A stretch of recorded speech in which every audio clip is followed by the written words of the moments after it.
कभी सोचा है कि हमारा शरीर, जो खरबों कोशिकाओं से बनी एक इतनी कॉम्प्लेक्स मशीन है, वो इतनी आसानी से, इतनी स्मूथली कैसे काम करता है?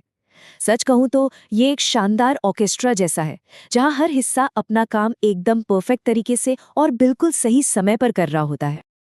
तो आज का सबसे बड़ा सवाल यही है, ये सारे अलग अलग हिस्से एक दूसरे के साथ मिलकर मतलब हार्मनी में कैसे काम कर पाते हैं? आखिर वो कौन सी छिपी हुई ताकत है जो इस पूरे सिस्टम को बैलेंस में रखती है? चलिए आज इसी को समझते हैं। देखिए, सबसे पहले तो ये समझना जरूरी है कि हमारा शरीर एक बहुत ही कॉम्प्लेक्स सिस्टम है, जो बना है सेल्स यानी कोशिकाओं से।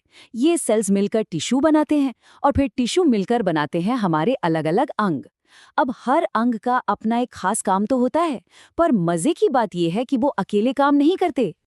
और बस यहीं पर इस पूरी कहानी का सबसे इम्पॉर्टेंट कैरेक्टर सामने आता है। शरीर का ये जो कमाल का तालमेल है ना, इसके पीछे का राज है एक प्रोसेस जिसे कहते हैं होम्योस्टेसिस। यही वो कह सकते हैं अनसीन जीनियस है जो पर्दे के पीछे से सब कुछ कंट्रोल करता है। तो ये होम्योस्टेसिस आखिर है क्या? देखिए, ये शब्द ग्रीक भाषा के दो शब्दों से बना है। होम्यो जिसका मतलब है बराबर और स्टेसिस मतलब स्थिर रहना। आसान भाषा में कहें तो ये शरीर की एक ऑटोमेटिक काबिलियत है जिससे वो अपने अंदर के माहौल को, जैसे बॉडी टेम्परेचर हो या ऑक्सीजन लेवल, हमेशा स्टेबल और बैलेंस्ड बनाए रखता है। बस बैलेंस ही सब कुछ है।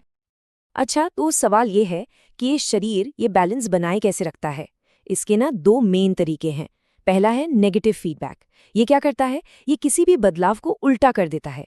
जैसे जब हमें ठंड लगती है तो शरीर कांपने लगता है ताकि गर्मी पैदा हो, है ना? और दूसरा है पॉजिटिव फीडबैक। ये किसी बदलाव को और बढ़ा देता है। जैसे चोट लगने पर खून का थक्का जमने की प्रक्रिया वो और तेज हो जाती है ताकि खून बहना रुक जाए। तो ये बैलेंस बनाए रखने का काम करता कौन है?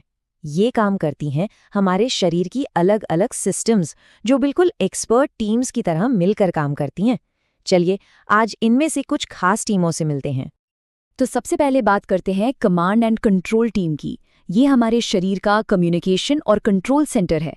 इसमें शामिल है हमारा नर्वस सिस्टम और एंडोक्राइन सिस्टम।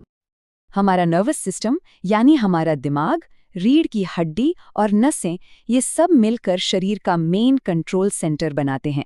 हमारी सोच, हमारी हर एक मूवमेंट, सब कुछ यही कंट्रोल करता है।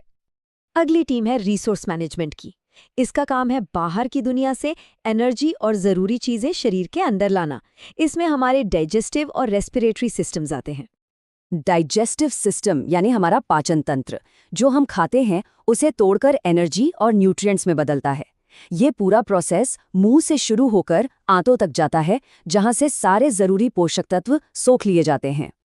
और हमारा रेस्पिरेटरी सिस्टम, ये फेफड़ों के जरिए हवा से हमारे लिए सबसे जरूरी ऑक्सीजन अंदर लेता है और बदले में वेस्ट प्रोडक्ट यानी कार्बन डाइऑक्साइड को बाहर निकालता है। ये एक बहुत ही जरूरी गैस एक्सचेंज है जो हर पल चलता रहता है। चलिए अब बात करते हैं शरीर की लॉजिस्टिक्स और वेस्ट डिस्पोजल टीम की। इस टीम का काम है जरूरी सामान को शरीर के कोने कोने तक पहुंचाना और जो भी हानिकारक कचरा है उसे बाहर निकालना। हमारा सर्कुलेटरी सिस्टम, जिसमें हमारा दिल और खून की नसें आती हैं, ये बिल्कुल एक डिलीवरी सर्विस की तरह काम करता है। ये खून के जरिए ऑक्सीजन और न्यूट्रिएंट्स को शरीर की हर एक, जी हाँ, हर एक सेल तक पहुंचाता है। और फिर आता है एक्सक्रीटरी सिस्टम, जिसमें मेन रोल हमारी किडनीज का है। ये समझ लीजिए शरीर का सफाई विभाग है। ये खून में से सारे टॉक्सिन्स और एक्स्ट्रा लिक्विड को फिल्टर करके यूरिन के रूप में बाहर निकाल देता है।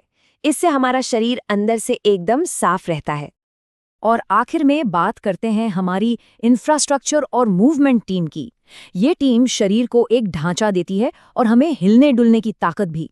इसमें शामिल हैं हमारा स्केलेटल और मस्कुलर सिस्टम। क्या आपको पता है एक एडल्ट इंसान के शरीर में पूरी 206 हड्डियां होती हैं?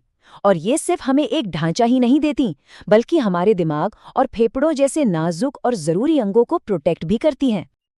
और इन हड्डियों को हरकत में कौन लाता है?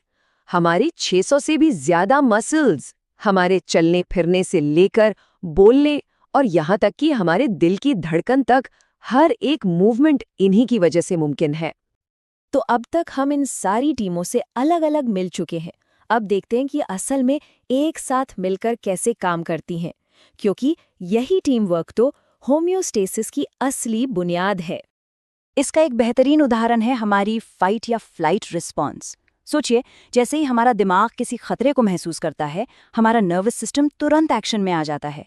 वो एंडोक्राइन सिस्टम को सिग्नल भेजता है जो एड्रेनलिन हार्मोन रिलीज करता है, और फिर झट से दिल की धड़कन और सांसें तेज हो जाती हैं। खून का बहाव हमारी मसल्स की तरफ बढ़ जाता है ताकि शरीर उस खतरे का सामना करने के लिए पूरी तरह तैयार हो सके। ये दिखाता है कि कैसे सारे सिस्टम्स एक पल में एक साथ मिलकर काम करते हैं। कमाल है ना?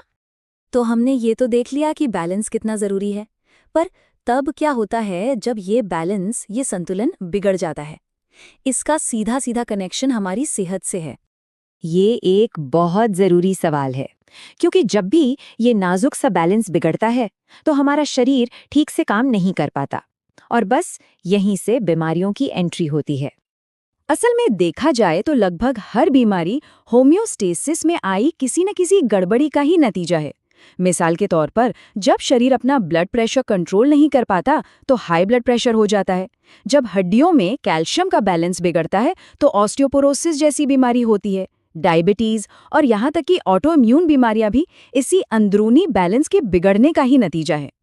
तो आखिर में हम ये कह सकते हैं कि बैलेंस बनाए रखने का ये जो लगातार और चुपचाप चलने वाला प्रोसेस है ना, ये सिर्फ हमारे शरीर की एक खासियत नहीं है, बल्कि यही तो जिंदगी और अच्छी सेहत का असली मतलब है। ये हर पल हमारे अंदर चल रहा एक छोटा सा चमत्कार है। तो अगली बार जब हम एक गहरी सांस लें तो उस कमाल के ऑर्केस्ट्रा के बारे में ज़रूर सोचना चाहिए जो हमारे अंदर बिना रुके काम कर रहा है। और ये सवाल खुद से पूछना चाहिए कि अपने शरीर के इस बैलेंस को और बेहतर समझकर हम सब एक और भी हेल्दी जिंदगी कैसे जी सकते हैं। इस पर सोचेगा ज़रूर।